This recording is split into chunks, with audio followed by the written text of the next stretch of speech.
He stood in the warehouse doorway, hands cuffed behind his back, sweat trickling down his temples.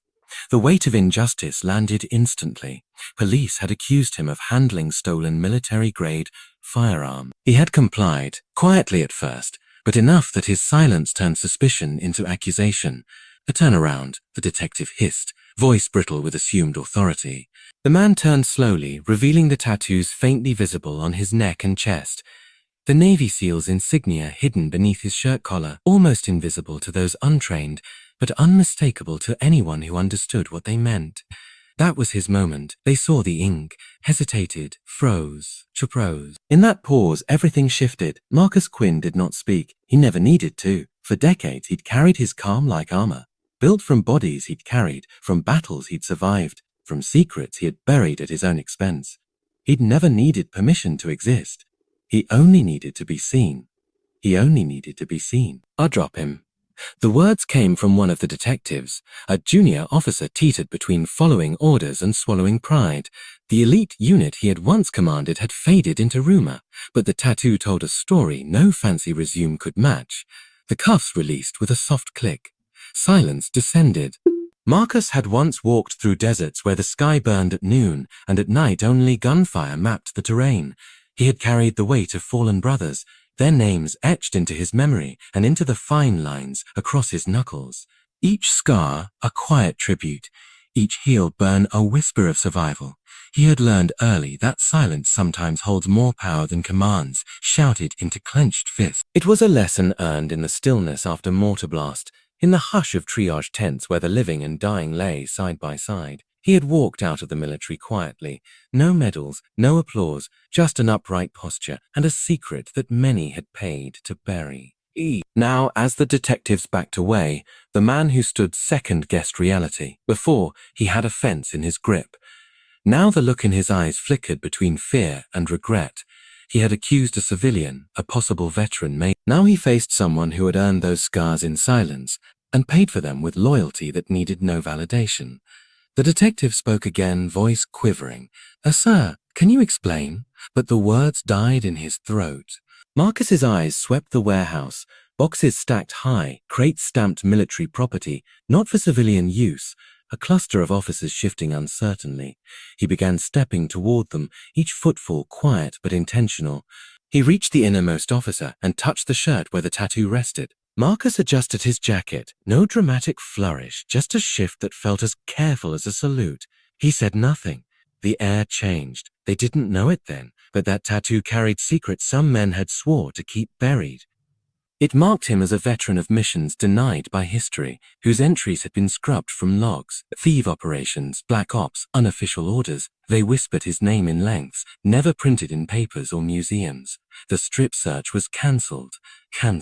Eventually, they returned his ID, his dignity, even his keys. That shift, the moment when authority gasped and faltered, was everything. He left without invitation, without thanks, moving quietly into the footsteps of people who'd known him by reputation long before he ever walked into that room. The courtroom was cold, sterile, an echo chamber of power and protocol. Light filtered through the high windows, falling in broken lines across the floor like prison bars. At the center of it all sat Jordan Reyes, wrists red from the cuffs they'd just removed, spine straight, chin high, silent, eyes silent. Still, the judge adjusted his glasses, looking over the charge sheet with the thinly veiled smirk of a man who thought he understood everything before him. Possession of classified weaponry with intent to distribute. Unauthorized transfer of military arms. Endangering national security. A hush crept through the room. Cameras clicked. The woman sitting alone at the defense table didn't flinch. She looked straight ahead. Her uniform was gone, stripped during intake. Her records had been lost. The agents had taken her weapons, her tags, even her medals. All except for the ink beneath her skin, 2 SEAL tridents mirrored down each shoulder blade, stark and black like crows in flight. No one saw them yet. They would. She hadn't spoken once since the arrest.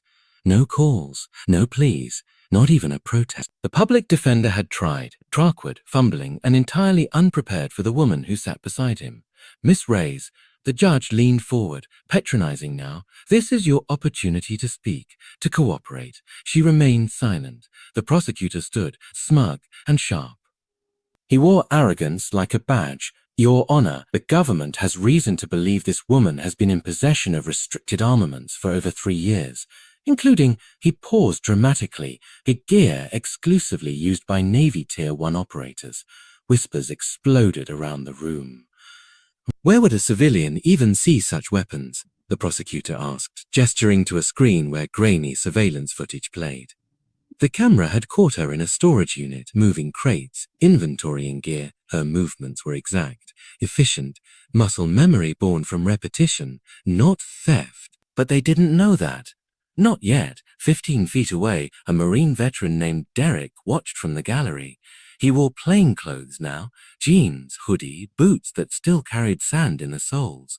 He'd once trained with Jordan in a shoot house somewhere outside Kandahar. She cleared the entire structure in under 30 seconds. No casualties. He'd never forgotten her.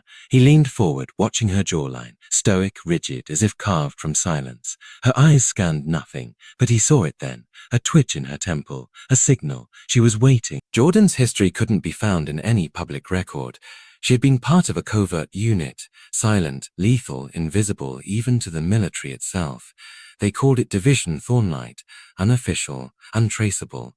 Their operations were so classified, even their existence could be denied. But someone had found a fragment, enough to manipulate, enough to frame. The weapons she'd stored weren't stolen. They were hers, issued in service to a nation that had quietly erased her name the moment she'd finished the last mission, the moment she became inconvenient. She had stayed silent because she was trained to. She was loyal, even now, even when the nation she protected turned its back on her. A bailiff approached with a file in hand, whispered something to the judge.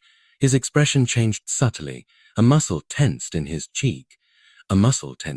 He leafed through it, pausing on a photograph, then another, then a third. The courtroom grew still. Jordan hadn't moved. A Miss Reyes, the judge's voice was different now, cautious, lower. Where did you receive this tattoo? Her head turned, slowly, for the first time. She locked eyes with the judge, but she didn't speak. Behind her, the bailiff leaned closer to whisper something the prosecutor, who swatted him away like a fly. But the judge was listening now. The next image shown was an old mission photo. It wasn't supposed to exist. 7 operatives standing in front of a burning convoy, faces blurred, weapons held loosely at their sides. A tall figure stood in the center, trident tattoo barely visible, the same angle, the same ink. It was her. The silence in the courtroom grew heavier, like the weight of buried truths rising through the floor. A woman stood from the back of the courtroom. Civilian clothes, gray hair, military posture. She stepped forward. No one stopped her. She reached into her jacket and withdrew a sealed envelope, slid it across the prosecution's table. The lead attorney frowned, then peeled it open. Inside were 4 photographs. One classified document. The color drained from his face. He dropped the file on the floor. The woman turned to Jordan and nodded once. Not a thank you. Not a gesture of pity. It was something deeper. Recognition. Acknowledgement. Then she turned and walked out, leaving the entire courtroom frozen in the space between breath and revelation. The prosecutor stammered something, but it didn't matter, because Jordan Reyes had already won. Not with noise, with silence, When the judge spoke again, he could barely lift his voice above a whisper. The charges are hereby dismissed. The defendant is free to go. Jordan stood. Someone gasped as her shirt shifted. The full seal tattoo on her shoulder, catching the light. Not decorative. Not symbolic. Earned. She didn't thank them. She didn't glare. She walked out same as she had walked in. Straight-backed. Shoulders squared. Silent. Outside, the sun had dipped low enough to turn the streets gold. Derek caught up to her on the courthouse steps, but she didn't slow down.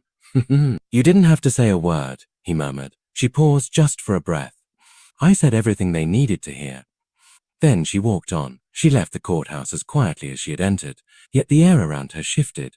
People who once whispered and sneered now turned in hushed awe. No apologies were spoken, but the silence said everything. They had seen her, not just the tattoo, the truth etched in the way she carried herself. In a country obsessed with spectacle, she had revealed something they weren't used to witnessing. Unshakable, silent power. But the story didn't end on those courthouse steps. It was only beginning. 3 days later, the headlines changed, not because the media decided to tell the truth, but because someone made them. The woman from the courtroom, the one with grey hair and a gaze like steel, turned out to be Admiral Lisbeth Carraway, retired, formerly the highest-ranking intelligence officer in the Pacific Theater. She hadn't been seen in public in almost a decade, until that day, and now she was speaking. In a national interview, Carraway confirmed what few dared whisper. Division Thornlight was real, and Jordan Reyes had been its youngest recruit, its most successful operative, and, due to a blacked-out mission file from 6 years earlier, its most sacrificed. They buried her file, Carraway said, her voice measured. And not because she failed, but because she succeeded beyond what the system was prepared to honor. The interviewer tried to interrupt. She didn't let him. She carried out 22 field missions under no flag. She rescued civilians from black sites that don't officially exist. She extracted operatives whose names were never recorded. She volunteered for the missions no one else returned from. Why wasn't she protected? Because protecting her would mean admitting she existed. And admitting she existed would mean admitting the truth, that we needed her. Back in her small Arizona home, a rented nondescript bungalow near the outskirts of town, Jordan sat on the back porch watching the sky shift from amber to violet. She hadn't spoken to the press. She wouldn't. Honor doesn't explain itself. Inside the house, her rucksack remained half unpacked. Dust gathered on the framed photo of her original team. Faces blurred, names forgotten, mission unlisted. Her hand moved toward it, then stopped. Some things are better left untouched. But her silence was no longer an act of hiding. It was a weapon, a shield, a monument. Then one evening, the doorbell rang. It was Derek again. This time he wasn't alone. Behind him stood 5 others. Women and men in civilian clothes, eyes sharp, backs straight. Some limped slightly. Others had fresh ink still healing beneath their sleeves. Every one of them had served with Jordan. Everyone had disappeared into classified silence. Without a word, she stepped aside and let them in. The reunion wasn't loud. There was no need for speeches. Just the quiet strength of people who'd lived the same impossible story and had the scars, visible and otherwise, to prove it. They talked through the night, of missions never documented, of friends never named, of promises made under fire and kept in the years since. At some point, one of them, a wiry woman named Kara with 3 fingers missing, asked, "Why didn't you fight the charges?" Jordan stared into her cup, then lifted her eyes. "If I had spoken up," she said, "they would have buried the truth deeper, denied harder. I needed them to see before I spoke." Would he and now? They've seen. The next day, news outlets across the country aired archival footage previously sealed, grainy clips of her unit during deep extractions in conflict zones. The public demanded answers. Congress called for hearings, but Jordan didn't show up for any of it. Instead, she went to Arlington, alone. The cemetery was hushed under grey clouds, rows of headstones standing like silent soldiers. She stopped at a grave marked only by initials and a date. No name. It belonged to a teammate lost in a mission gone wrong. A mission she had survived. A mission she had survived. She knelt, fingertips brushing the cool stone. "I kept my word," she whispered. A breath of wind stirred the trees. Meanwhile, the agents who had arrested her were quietly reassigned. Their careers didn't end, but they would never rise again. Not because Jordan asked for it, but because the system finally looked in the mirror and saw its failure. The prosecutor issued a public statement. An apology, technically, but it was carefully worded, half-hearted, shaped by lawyers and fear. Jordan never acknowledged it, because the truth didn't need his permission to exist. Then, one morning, she received a letter, not digital, handwritten, no return address. Inside was a single phrase, "Oh, we haven't forgotten," and beneath it a set of coordinates. She stared at it for a long time, then folded the letter neatly and tucked it into her old field journal. Weeks passed. Whispers grew. Veterans groups began requesting information about Thornlight. Petitions formed, demanding recognition. But no awards were asked for, no medals sought. Jordan remained quiet, until one moment, at a small veterans fundraiser in New Mexico, a teenage girl approached her, eyes wide. "Imi brother said you saved him," she said, voice trembling. "In Syria. He never told anyone else, but he told me. Said he'd never forget your eyes. Jordan looked down at the girl, young, freckled, wearing her brother's dog tags. She smiled softly, then leaned forward. Then that's enough. Word spread, not from Jordan's mouth, but from the mouths of those she had saved, people who'd never known her name until the courtroom photo went viral. One by one, they came forward. Refugees, rescued soldiers, civilians caught in crossfire. She became a legend not through noise, but through echo, the echo of a life lived without demand for credit, a life of silent sacrifice. One of the headlines captured it best.